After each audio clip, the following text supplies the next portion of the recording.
जादुई सुनहरा पंख। राजा जयसिंह के कोई संतान नहीं थी। विवाह के 10 बरस बीत गए थे। एक दिन राजा अपने दरबार में चिंता मुग्न मुद्रा में बैठे थे। उनकी पत्नी रानी सुमंगला के पैरों में पिछले कई दिनों से कोई हरकत नहीं थी। वैद्य हकीम हर तरह की दवाइयां देकर हार गए थे। साधारण से ज्वर से रानी का ये हाल देखकर राजा की सोचने समझने की शक्ति खत्म होती जा रही थी। राजा अनमने मन से उठे और अपने बूढ़े मंत्री से बोले, मैं शिकार के लिए जाना चाहता हूँ, मेरा सफेद घोड़ा निकलवा दीजिए। वह बूढ़े मंत्री बहुत चालाक थे। उन्होंने बिना कुछ कहे सफेद घोड़ा निकलवा दिया, लेकिन खुद भी राजा के पीछे पीछे चल दिए। राजा जंगल में पहुंचकर एक विशाल वृक्ष के नीचे बैठ गए और जोर जोर से रोने लगे। थोड़ी देर बाद ही अपने दोनों हाथ जोड़कर प्रार्थना करने लगे कि किसी तरह उनकी रानी ठीक हो जाए। अचानक वृक्ष पर पंछियों के कोलाहल से उनकी मुद्रा भंग हो गई। जैसे ही उन्होंने ऊपर की तरफ देखा, सभी पक्षी उड़ गए। कुछ सुनहरे पंख पेड़ के नीचे गिर गए थे। राजा जयसिंह ने उन पंखों को उठा लिया। थोड़ी देर वहां बैठे। इसके बाद सफेद घोड़े पर सवार हुए और महल की ओर रवाना हो गए। इतने में ही डाकुओं की एक टोली ने राजा को रोक लिया। डाकुओं का सरदार कामेश्वर प्रसाद बोला, अपना घोड़ा, ये कीमती वस्त्र, तलवार और आभूषण हमारे हवाले कर दो, वरना सर धड़ से अलग कर देंगे। घने जंगल में राजा असहाय थे। बूढ़े मंत्री ने देखा कि अब राजा का बचना मुमकिन नहीं है। वो वहीं से वापस आ गए। राजा ने डाकुओं से बड़ी विनम्रता पूर्वक कहा, मैं सब कुछ उतार दूंगा, पर मुझे मत मारो। यह कहकर उन्होंने सब कुछ उतार कर दे दिया। डाकुओं ने सारा सामान ले लिया और घोड़े को लेकर चले गए।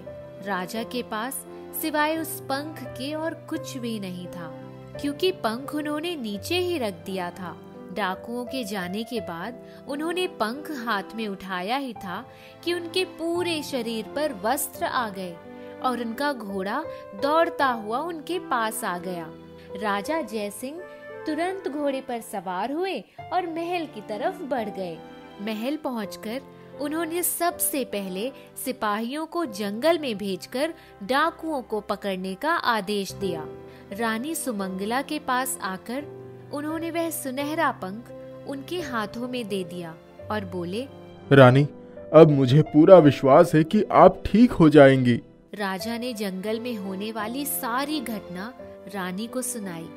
रानी सुमंगला के होठों पर एक फीकी सी मुस्कान दौड़ गई। रानी ने जैसे ही उस पंख को हाथ में लिया, उनके पूरे शरीर में कंपन हुआ। फिर वो उठकर बैठ गई और बोली, मुझे सहारा देकर उठा दीजिए, मैं उठ सकती हूँ। राजा ने रानी सुमंगला को अपना हाथ देकर उठाया और वाकई रानी के पैरों में जान आ गई। सिपाही डाकुओं को पकड़कर ले आए। डाकुओं को कारावास दे दिया गया। रानी ने ऐलान करवा दिया कि आज पूरे राज्य के लोगों को दावत में बुलाया जाए। पूरे राज्य में खुशी की लहर दौड़ गई। बूढ़े मंत्री को यह जानकर बहुत आश्चर्य हुआ कि राजा वापस आ गए और रानी भी ठीक हो गई। उसने सोचा था कि अब राजा जयसिंह लौटकर तो आएंगे नहीं और उनका बेटा पूरे राज्य का उत्तराधिकारी बन जाएगा। ये अनहोनी कैसे हो गई? वह राजा के पास गया और बोला, राजा साहब, रानी सुमंगला किस वैद्य की दवा से ठीक हुई? राजा ने सुनहरे पंख के बारे में सब कुछ विस्तार से बता दिया। वह बूढ़ा मंत्री मन ही मन योजना बनाने लगा कि कैसे सुनहरा पंख उनके पास आ जाए। बूढ़े मंत्री ने अपनी पत्नी को रानी सुमंगला का हाल जानने के लिए भेजा और उसको सुनहरे पंख के बारे में सब कुछ बता दिया। उसने कहा, किसी तरह सुनहरा पंख हमारे पास होना चाहिए। जब मंत्री की पत्नी रानी के पास पहुंची तो रानी सुनहरे पंख को अपने हाथों में लेकर बैठी थी। इधर उधर की बातें हुई। जब वह जाने लगी तो उसने कहा, ये पंख थोड़ी देर के लिए मेरे हाथों में दे दो। उन्होंने उनके हाथ में पंख पकड़ा तो दिया, पर उसको खुद भी पकड़ी रही। मंत्री की पत्नी ने उनके हाथ से पंख ले लिया और बोली, हमारे बेटे को इस राज्य का उत्तराधिकारी बना दो। उसके इतना कहते ही उसके हाथ कांपने लगे और वह लड़खड़ाकर गिर पड़ी।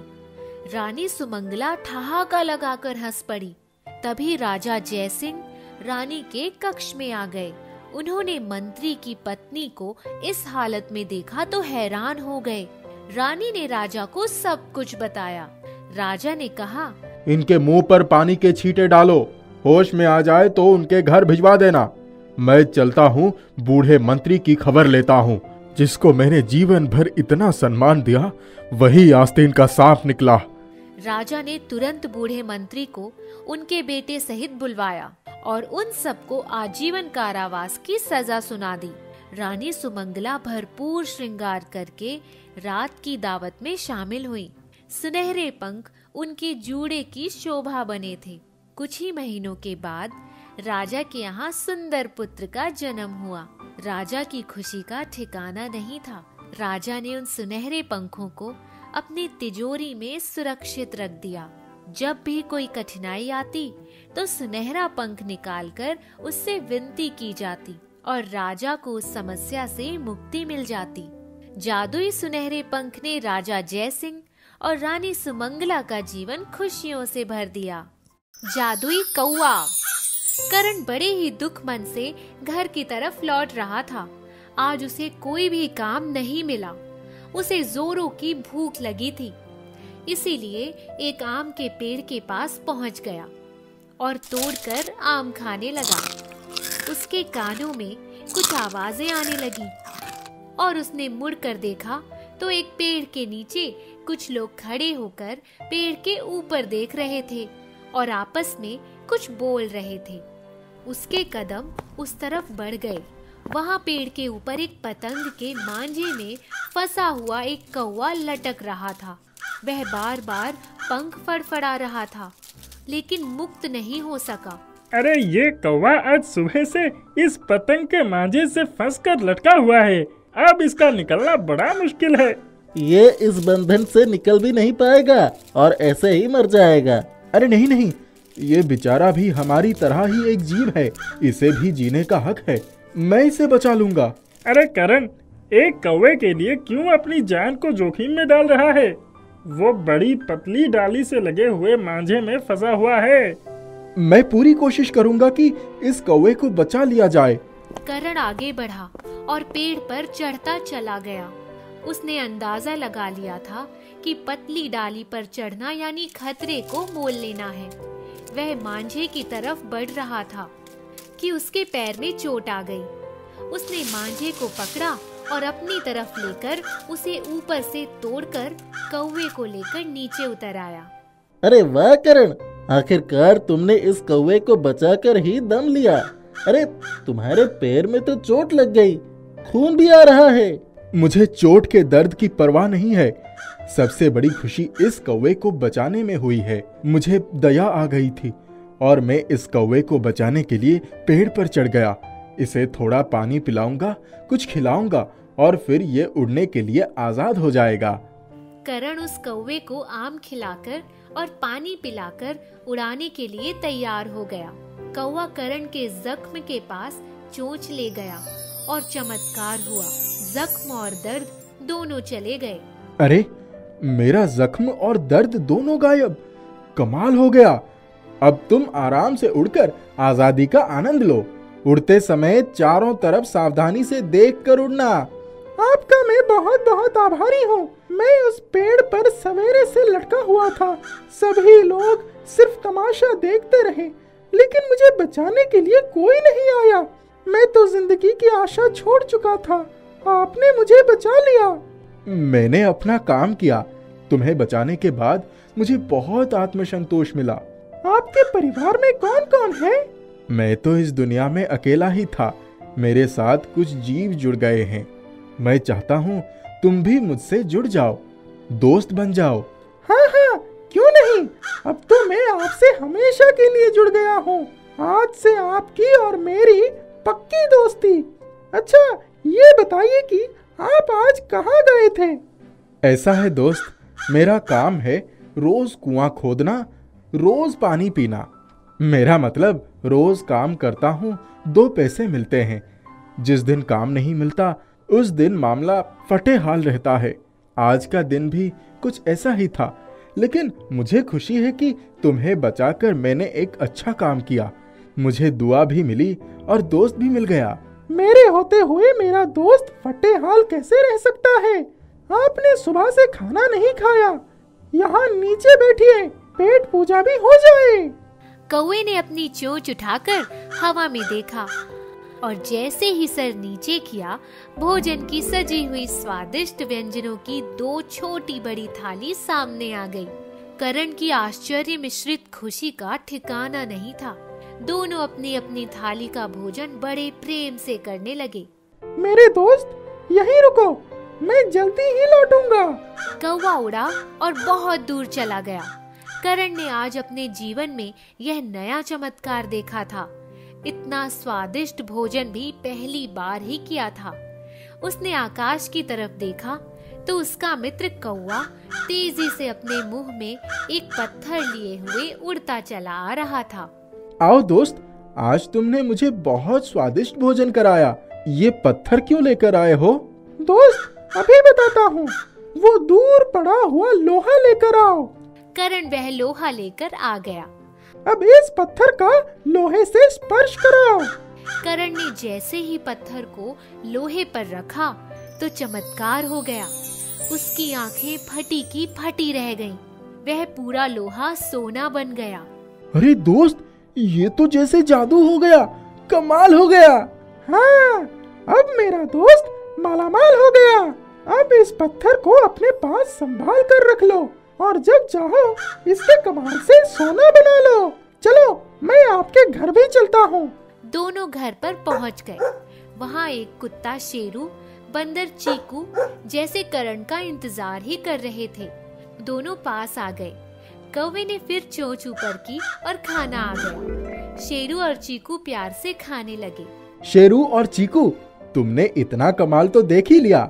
इनका नाम मैंने आज से जादू रख दिया है। ये जादू भी हमारे पक्के दोस्त बन गए हैं। चीकू, कुछ लोहे की चीजें लेकर आओ। चीकू कुछ लोहे की चीजें लेकर हाजिर हुआ। उसके पीछे शेरू भी आ गया। करण ने चमत्कारी पत्थर को लोहे की चीजों से स्पर्श कराया और वे सब सोने में बदल गए। करण ने सोने की मदद से धन इकट्ठा किया और अपने लिए ढंग का एक घर बनवाया और कुछ खेती बाड़ी खरीद ली। सभी लोगों के लिए अच्छा सिंचाई का साधन, विद्यालय, हॉस्पिटल इत्यादि बनवाए। जादू मेरे दोस्त, अब मैं अपने खेतों में अन्न उपजाऊंगा। तुमने मेरी बहुत मदद की। अब मैं मेहनत करके उन्नति की राह बनाऊंगा। जहाँ अति आवश्यक होगा वहीं जादुई पत्थर का उपयोग करूंगा। एक दिन गांव के एक बदमाश व्यक्ति मगरू ने करण के जादुई पत्थर का कमाल देख लिया। वह रात को छिपकर करण के घर पहुंचा। उसके हाथ में चाकू था। चीकू बंदर उसे देख रहा था। मगरू की नजर पत्थर पर पड़ी और उसने झपट कर उसे उठा लिया और उसे लेकर वहां से भाग खड़ा हुआ। शेरू बढ़कर उसे पकड़ना चाहता था, लेकिन चीकू ने उसे रोक लिया। करण सवेरे उठा और उसने देखा जादुई पत्थर गायब है। अरे चीकू, शेरू, तुम लोगों का यहाँ रहकर क्या फायदा हुआ? मेरा जादुई पत्थर चोरी हो गया और तुम लोग देखते रह गए। करण इधर उधर चलकर परेशान होने लगा। जादुई कौवा भी आ गया। करण मेरे दोस्त, हमने बदमाश मंगरू को पत्थर ले जाते हुए देखा, लेकिन नहीं रोका। उसके हाथ में चाकू भी था। ये सही नहीं हुआ। वो जादुई पत्थर गलत आदमी के हाथ में लग गया। मंगरू पत्थर तो ले गया, लेकिन असली जादुई पत्थर तो मेरे पास है। मैंने ही पत्थर को बदल दिया था। ये लो, असली जादुई पत्थर यहाँ है। करण हंसने लगा। सभी दोस्त एक साथ खुशी खुशी रहने लगे। जादुई लाठी। जानकी नाम की एक बुढ़िया भिखारन रोज मंदिर के सामने बैठकर भीख मांगती थी। जो भी आता कुछ न कुछ उसके कटोरे में डाल देता। एक दिन वह बहुत बीमार पड़ गई। उसके पास थोड़े बहुत पैसे ही थे, वही लेकर वैद्य जी के पास दवा लेने गई। वहाँ से आई तो उसमें इतनी भी ताकत न थी कि घर तक आ सके। वह धीरे धीरे चल रही थी, तभी उसे ठोकर लग जाती है, वह गिर पड़ती है। उसी समय उधर से बिरजू नाम का एक लड़का, जो अपनी भेड़ें चराकर जंगल से लौट रहा था, उसने जानकी को सहारा देकर उठाया और बोला, दादी, तुम्हें चोट तो नहीं आई? जानकी ने कहा, शायद घुटने छिल गए हैं, चक्कर आ गया था। बिरजू ने उसे एक लाठी पकड़ाते हुए कहा, दादी, ये लाठी मुझे जंगल में पड़ी हुई मिली थी, तुम रख लो, मैं अपने लिए दूसरी ले आऊंगा। उसने जानकी को सहारा देकर उसके घर तक छोड़ दिया। वह बहुत खुश हुई। उसने बिरजू को बहुत आशीर्वाद दिया। उसके जाने के बाद उसने लाठी को जमीन पर रख दिया और वहीं बिस्तर पर आकर सो गई। थोड़ी देर में उसकी नींद खुली तो उसने देखा लाठी ठक ठक करते हुए उसके पास आकर बोली, तुम्हारे लिए खिचड़ी रखी है, खा लो। जानकी सोचने लगी, ये कैसे हो सकता है, ये लाठी बोल कैसे सकती है। उसने देखा तो सचमुच उसके पास गर्मा गर्म खिचड़ी रखी थी। वह उठ गई और खिचड़ी खाने लगी। खिचड़ी खाते ही उसकी तबीयत बिल्कुल ठीक हो गई। उसके भीतर बहुत ताकत आ गई। उसने सोचा, कमाल की है ये लाठी और उसकी दी हुई खिचड़ी भी। रात भर उसे नींद नहीं आई। सुबह उठकर उसने घर की सफाई की और लाठी उठाकर अपना कटोरा लेकर भीख मांगने के लिए जाने लगी। तब उसने सोचा, मैं भीख इसलिए मांगती हूँ कि मुझसे कोई काम नहीं होता। आज तो मुझे बहुत अच्छा लग रहा है, क्यों न चलकर कोई काम ढूंढ लूं। वह लाठी टेकती हुई सड़क पर जा रही थी।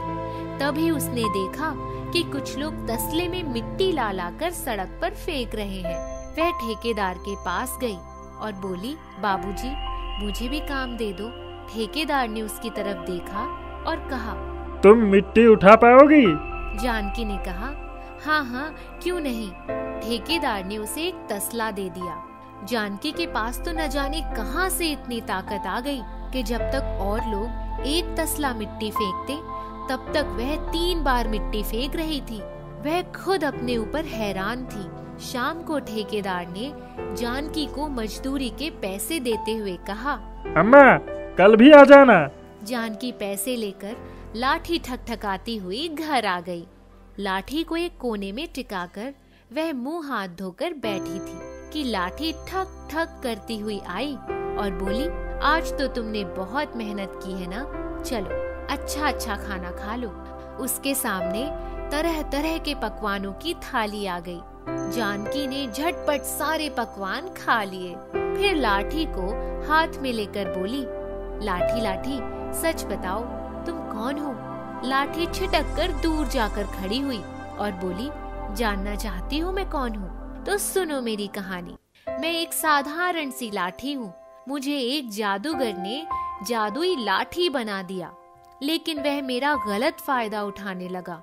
वह जब किसी के ऊपर नाराज होता तो मुझे आदेश देता कि इसे पीट पीट कर अधमरा कर दो। मुझ में जादुई शक्तियाँ थी, इसीलिए एक दिन मैंने सोचा, क्यों ना इसी को पीट पीट कर अधमरा कर दूं।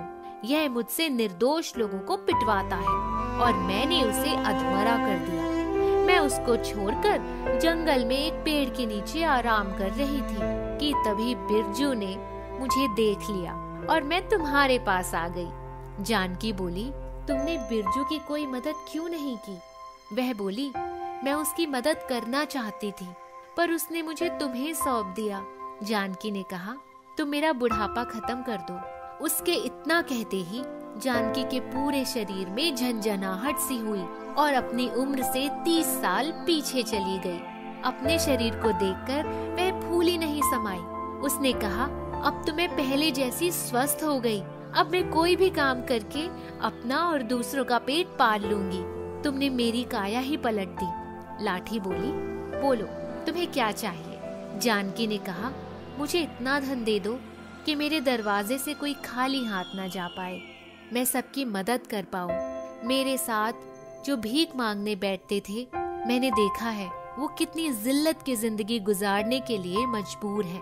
मैं उन सब के लिए एक आश्रम बनाऊंगी जहाँ सब कुछ न कुछ काम करके अपनी जीविका चला सके। लाठी ठक ठक करती हुई उसके पास आई और बोली, तुम्हारी सारी इच्छाएं पूरी होंगी। तभी जानकी ने देखा कि उसका घर एक बड़ी हवेली में बदल गया है और ढेर सारे नौकर चाकर हवेली में अपने अपने काम में लगे हैं। जानकी उठी, लाठी हाथ में पकड़ी और कहा, अब चलो, जहाँ मैं भीख मांगने जाती थी वहाँ लेकर चलती हूँ। जानकी जब वहाँ पहुँची तब सभी भिखारियों ने कहा, अब से सब लोग मेरी हवेली में रहेंगे, किसी को भीख मांगने की कोई जरूरत नहीं। सब उसके पीछे पीछे हवेली आ जाते हैं। सब लोग मिलजुल कर रहने लगते हैं। जानकी ने सबसे कह दिया, अब सब लोग अपना अपना काम करेंगे, कोई भीख नहीं मांगेगा। अब उस हवेली का नाम जानकी आश्रय हो गया था। उस हवेली के लोगों के लिए जानकी ने सिलाई मशीन, कारीगरी का सामान और बहुत सारी चीजें उपलब्ध करवाई। बिरजू सब काम करवाने में जानकी की पूरी मदद करता था। सबको अच्छी तनख्वाह मिलती थी। जादुई लाठी ने सबका जीवन बदल दिया।